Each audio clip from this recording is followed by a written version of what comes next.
I pull up, you know I be moving. Moving the floor and I'm cruising. The money I'm speaking is fluent. All of my business booming. Stacking my cash in abundance.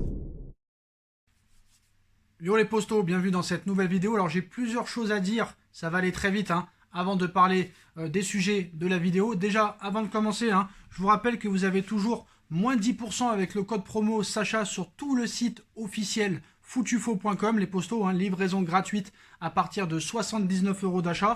Voilà, j'ai reçu encore quelques produits qui sont vraiment pas mal du tout. Notamment ce petit pull là, vraiment magnifique. Et ça c'est grave mon style frère.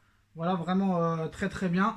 Vous avez tout, vous avez tous les maillots de toutes vos équipes préférées. Voilà, le petit haut Nike, vraiment stylé de ouf, c'est de la bonne qualité. Voilà, on va vous présenter très rapidement le site tout de suite.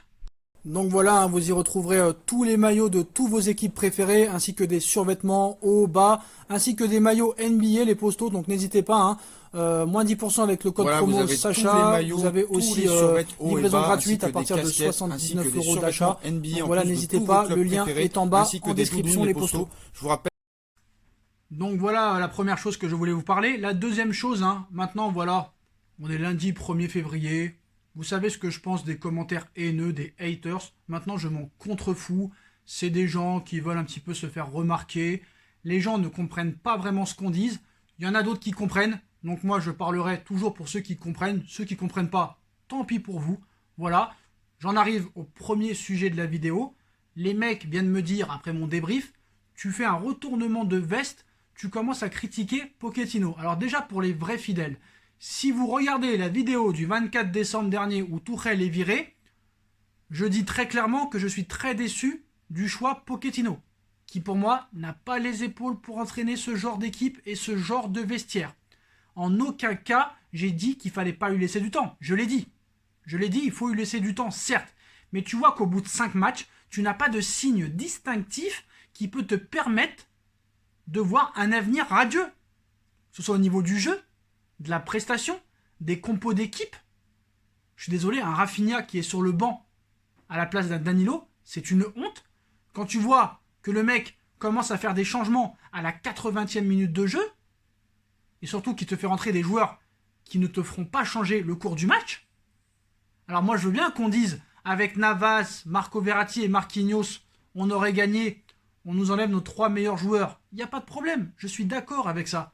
Mais avec le 11 que tu as aligné contre le FC Lorient, qui est 20e de Ligue 1, est-ce vraiment une excuse pour faire une piètre prestation comme celle que tu as fait hier contre le FC Lorient, 20e de Ligue 1? Tu t'es fait marcher dessus pendant la première mi-temps, tu prends 2 buts à la fin, tu as des joueurs qui te dribblent toute l'équipe. Il y a un moment donné, il va falloir mettre les choses dans son contexte. Doha s'en bat les couilles du Paris Saint-Germain. Doha a acheté le Paris Saint-Germain pour en faire une pompe à fric en vue de sa Coupe du Monde 2022 au Qatar. Aucun entraîneur de renom ne voudra rejoindre ce club parce que cet entraîneur n'aura pas les pleins pouvoirs dans cette équipe. C'est sûr que des Mourinho, des Klopp, des Bielsa, des Diego Simeone, des Allegri ne viendront jamais au Paris Saint-Germain parce qu'ils n'auront pas les pleins pouvoirs de faire ce qu'ils veulent. Quand ça négocie avec des Klopp, avec des Diego Simeone à l'époque, des Mourinho, il leur explique très bien que moi, j'aurais aucun mal à mettre Mbappé, Neymar, Verratti, Icardi sur le banc. Mais Doha, qu'est-ce qu'il leur explique? Ah bah non, tu comprends, lui on l'a acheté 180, lui on l'a acheté 222, lui on l'a acheté 64, lui on l'a acheté 60. Et même s'ils sont mauvais, frère, c'est eux qui vendent des maillots. Donc on ne peut pas les mettre sur le banc. Voilà la politique et la stratégie de Doha. Et ça continuera à acheter des joueurs, des starlets, des Ramos, des Messi.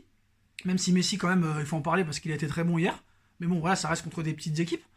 Mais voilà, enfin, pas une si petite équipe que ça, parce qu'ils les ont battus même en Coupe d'Espagne la dernière fois. Mais voilà, c'est ça la politique du Qatar. C'est de promouvoir leur Coupe du Monde 2022. En continuant en achetant des stars, parce que malheureusement, c'est pas des petits joueurs de Ligue 1 qui veulent mouiller le maillot qui va te faire vendre des maillots. Les jeunes, ils veulent du Messi, ils veulent du Mbappé, ils veulent du Neymar, ils veulent du Icardi, ils veulent du Haaland, ils veulent du Mané, ils veulent du Salah. Et ils veulent pas du Romain Fèvre, ils ne veulent pas du Abergel, ils ne veulent pas de je ne sais pas, de Léo Dubois, qui est pour moi l'un des meilleurs latérales droits de Ligue 1 à l'heure où on parle, et qui était sur la piste du Paris Saint-Germain cet été. Moi, Léo Dubois à droite, j'aurais préféré à la place de Florenzi, je le dis. Mais voilà, comment on ne peut pas critiquer la prestation de Pochettino quand tu vois ce match? Quel est le signe distinctif? On me parle de pressing. Où est le pressing depuis le début? Moi, je pense que vous ne savez pas la vraie définition de pressing. Allez sur YouTube et allez voir des vraies vidéos de pressing. Où sont le jeu vers l'avant? Les lignes de passe, où elles sont? C'est le néant total. Donc à un moment donné, moi je veux bien, on lui laisse du temps et tout, mais je pense qu'il n'aura pas l'opportunité de faire progresser cette équipe. Cette équipe est complètement en autogestion parce qu'elle se prend pour des stars.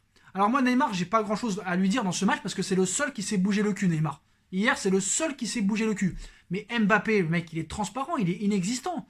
Donc les mecs, s'il faut le vendre, vendez-le. Même si je pense que le Real Madrid ne mettra jamais 180 millions d'euros ou 160 millions d'euros sur le Mbappé d'aujourd'hui. Déjà que même s'il serait au top de sa forme, je pense pas qu'il mettrait une thune cet été, vu les problèmes qu'ils ont en défense, au milieu de terrain et tout l'embouteillage qui est en attaque. Donc voilà. Mais moi, déjà, Pochettino, je n'ai pas de signe distinctif qui peut me dire ouais, on a perdu, mais quand même on a bien joué, il y a eu des choses bien, des choses réelles, une petite révolution. Non, il n'y a rien eu. Non seulement tu perds contre le dernier de Ligue 1 qui t'a marché dessus, et il n'y a rien eu. De l'autre côté, il n'y a rien eu. On marque 2 buts sur penalty, frère.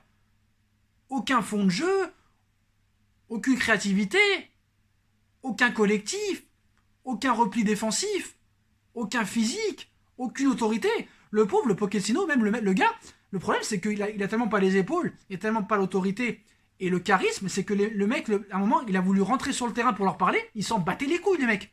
Il s'en battait les couilles, il ne le calculait pas. C'est la vérité des choses. Alors certes, Navas est le meilleur joueur parisien depuis plus d'1 an et demi, Marco Verratti est ton meilleur milieu de terrain, Marquinhos est ton meilleur défenseur central, mais avec l'équipe qui était alignée hier, tu vas pas quand même me dire que tu peux pas battre Lorient avec cette équipe-là. À un moment donné, stop.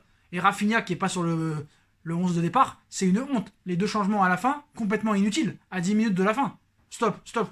Et moi, après le match, j'attendais quand même une part de responsabilité. Je pensais qu'il allait prendre, franchement, la part de la défaite en lui. Tu vois, je pensais qu'il allait dire oui, c'est ma faute, j'ai fait des mauvais choix, il va falloir que vraiment je fasse mieux la prochaine fois. Non, mais le gars, non, j'espère, peut-être, on va voir un petit peu, hein, ses justifications. Voilà, il n'a pas pris ses responsabilités encore après ce match.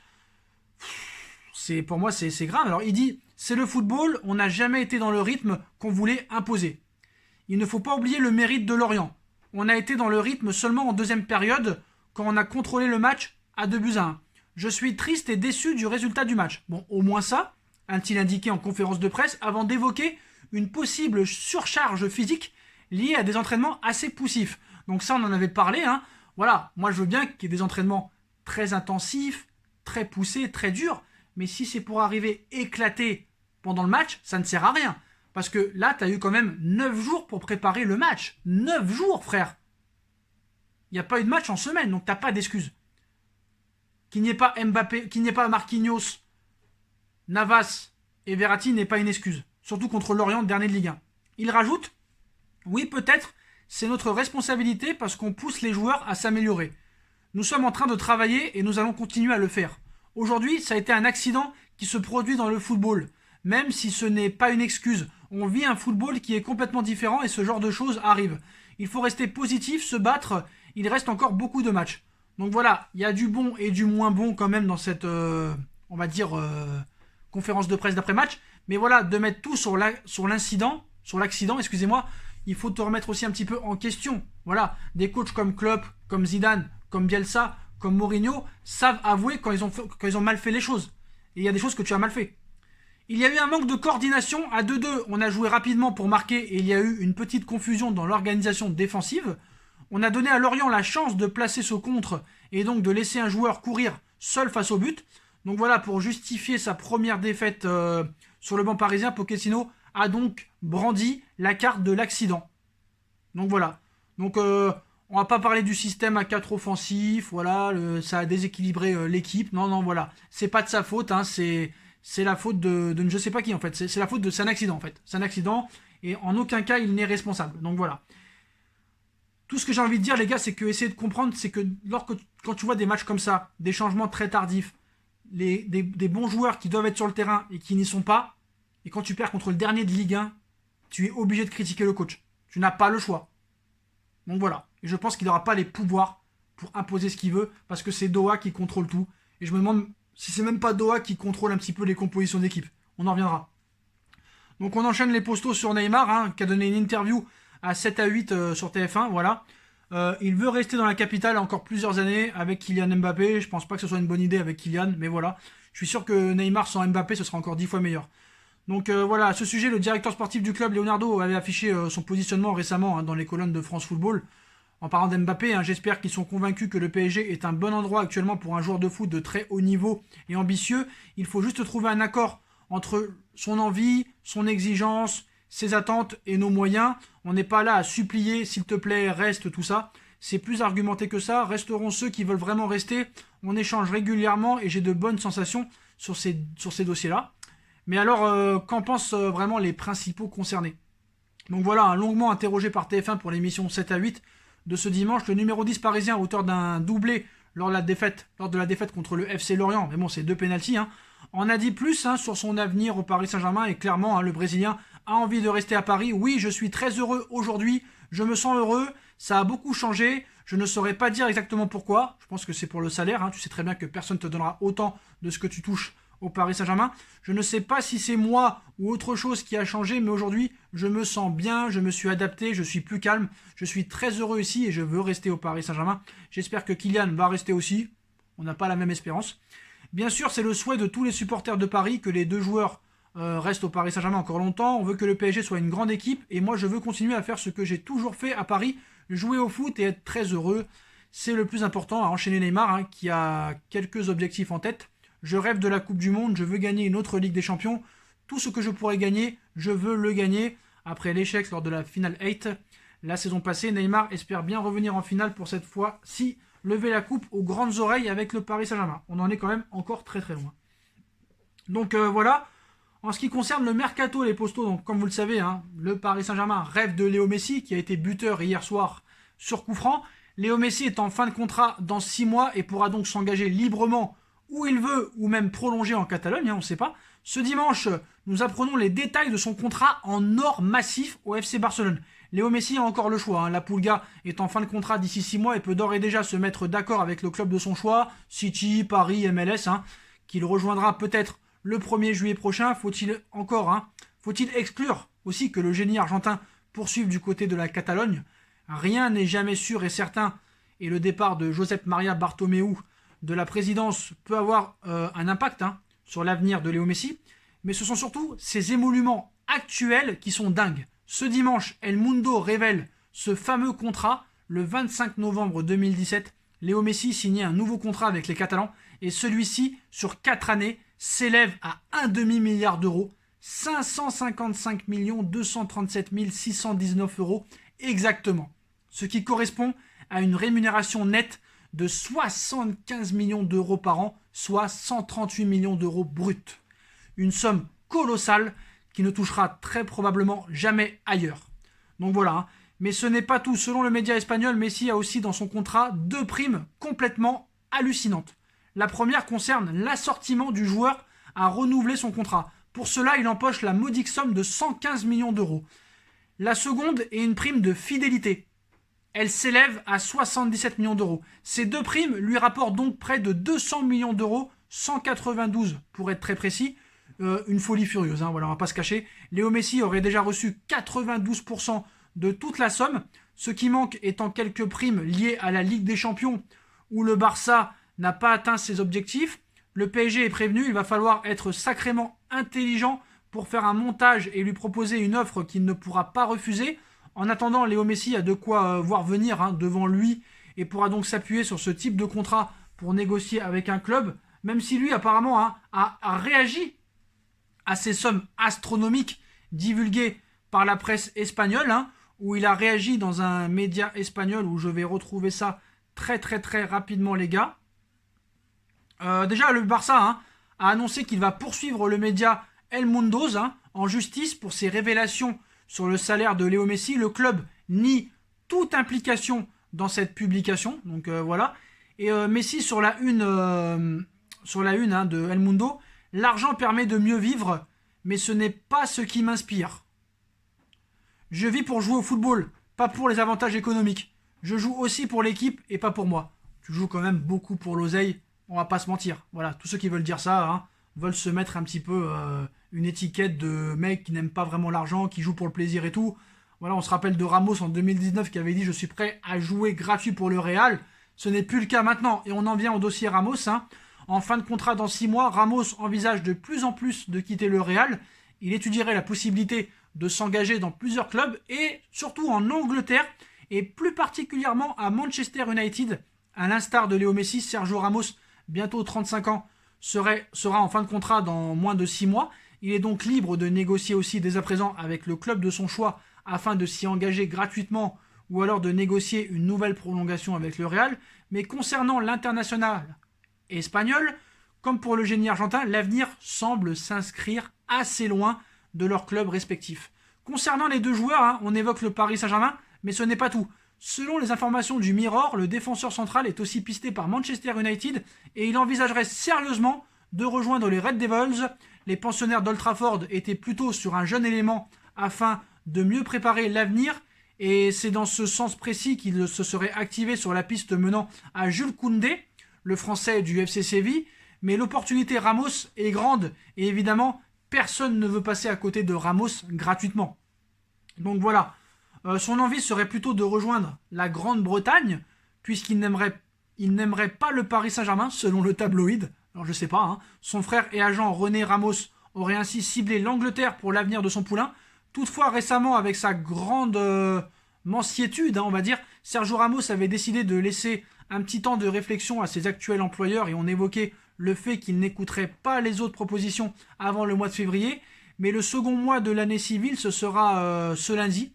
Et pour le moment, vu la situation financière du Real Madrid, on se demande bien comment les merengues pourraient satisfaire un Sergio Ramos avec 12 millions d'euros par an. En plus de cela, la Casablanca aimerait seulement le prolonger d'une année, alors que lui en espérait au moins 2, et que le Paris Saint-Germain, lui, en proposait carrément 3. Cet été, on risque sur le mercato de vivre de très grandes choses, mais voilà. Alors je ne sais pas si c'est vrai, mais apparemment, d'après certaines sources, Leonardo aurait pris un refus par Ramos. Ramos aurait dit non catégoriquement à Paris.